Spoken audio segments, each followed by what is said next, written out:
Hi. Thanks for having me on stage. I'm so excited to be here.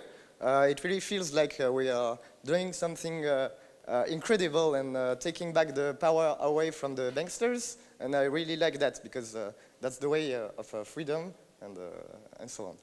So thanks for having me here. I took the red pill in 2016. I was on my own. I had no friends involved in Bitcoin, so they will think it's still a scam. But maybe I can prove them wrong. I don't know. And there's a lot of people that might experience some difficulties approaching the markets, and I will give you some insights that can be profitable for you in Bitcoin terms on the long run. So, where's the remote? Oh, yeah. Thanks. So, how does it work?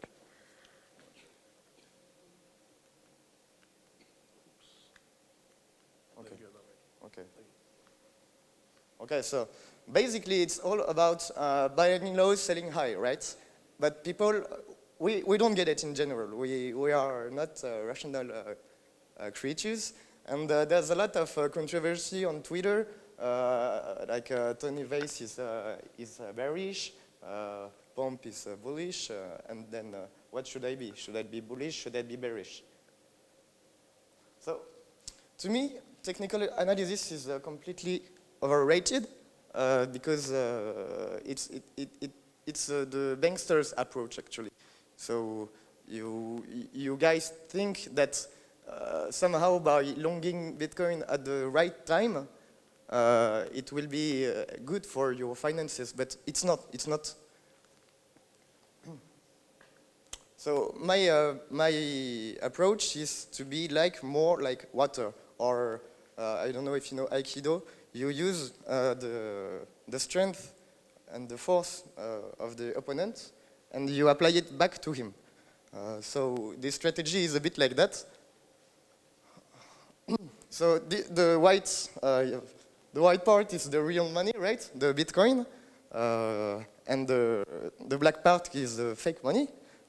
So you see there is a white dot on the fake money, and a black dot on the real money. So this is all it's about.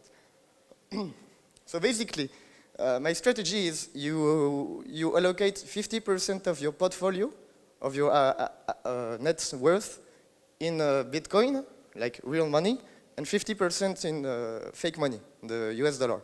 And what happens is that every week you will reallocate 50% in fake money and 50% in real money. You don't have to think about it. You just execute the trade, and that's it. You don't have to time the market, you don't have to do technical analysis, and you will get some results. Nice. So yeah, we all know that there's gonna be a lot of volatility until Bitcoin becomes de facto the world reserve currency because of the proof of work mechanism. And therefore, we can expect the bankers to play with our feelings and try to crash the price and then manipulate the perception of the public to increase the price and then crash it again and so on and so on. So, yeah.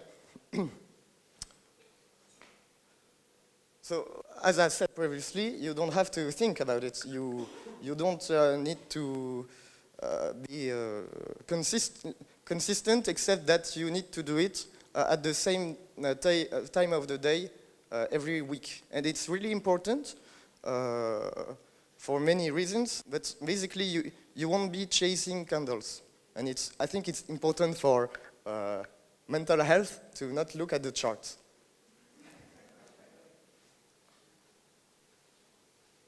So this is like a simulation I tried, entering in position in May, the 1st of May, and every arrow is, what's the last one? Yeah, every arrow is like, this is a sell order, this is a sell order, this is a buy order, this is a sell order. So it's not the orders like I buy it on spot at the same time of the day. I don't care whether I just do it same time of the day, so I don't, you know. Does that make sense so far? Okay. So with this technique at the end, then you would have bought your Bitcoin at a price of $5,500. So it's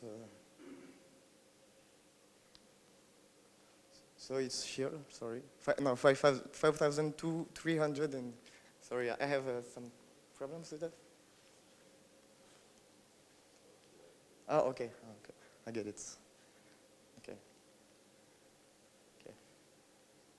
Sorry. Oh. Well, so I'm in position at this point in time, the 1st May, at the price of Bitcoin at $5,350. Later on, next week, then I just reallocate. So you see there's the same value in crypto and the same value in DAI. I prefer using DAI because it's decentralized, so you don't need to trust the third party to still give you back your money in the end, like exchanges, for example.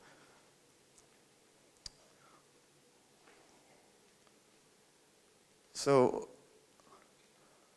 yeah. So at the end of the experiment, you get to the 4th of October. This is when I stopped running the numbers. And you see that you have 146,000 US dollar value-wise. And you didn't buy all in Bitcoin. You did diversification. You hedged with the fake money against the bankers. And that's important to have always a bucket of 50% of your wealth of fake money to get the real Bitcoin in the end, because you will buy the dip. So see, on the 10th of October, I decided that the price of Bitcoin should be $3,500, because I'm bearish, I'm turn-based, you know. Still, I'm profitable dollar-wise, even if I entered at a really, really higher price in the beginning. So it works like a charm. But you have to be consistent, that you do it on a regular basis, every week. And I think as a community, if we all do that, or maybe we can write a contract that does that, but if we all do it as a community, it has a huge impact on the macro scale. Because now we just make money out of volatility, and therefore it lowers the volatility, and it makes the whole system much more stable in terms of price-wise. So it's really interesting. So yeah, thanks for your time. I hope it was interesting. So, do you got any questions?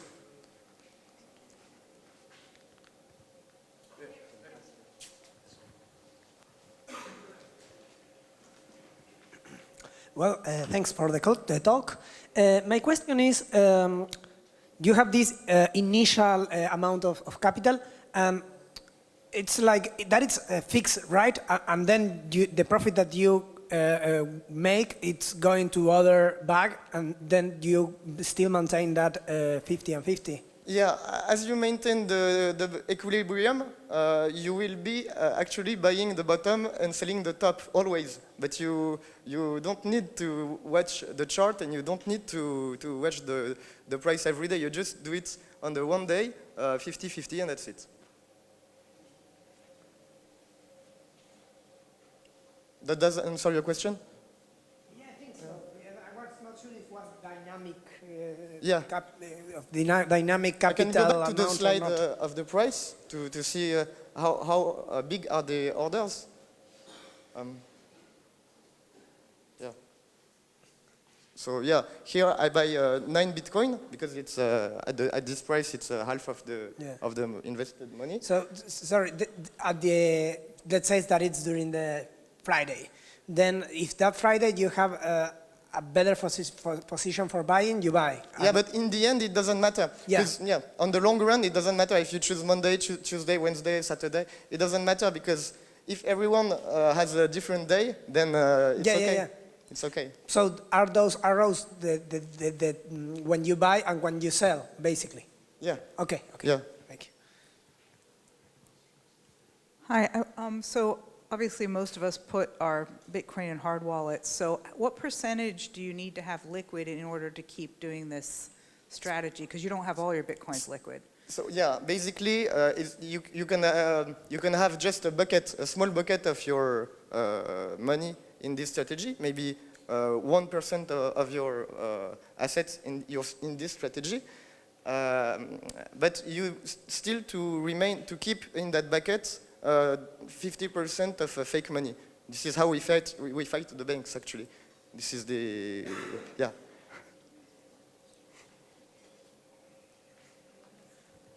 That's not what I meant. What I meant is every week you're going to need to trade some Bitcoin or some dollar. Yeah. Like, what's the biggest percentage of my Bitcoin that I might need to have ready to trade to dollars from week to week? Like, because I don't want to have all my Bitcoin in an exchange. Oh, yeah. Yeah, of course. Actually, you only need the amount you need to sell, right? Yeah. So basically, How much has that been for you? Well, for example, on the first week, I have to sell 0.43 Bitcoin. Yeah, that's no. Sorry if that doesn't answer your question. Yeah. Oh, okay.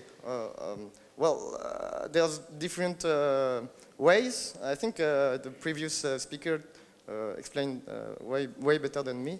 But basically, you can use are you familiar with Uniswap?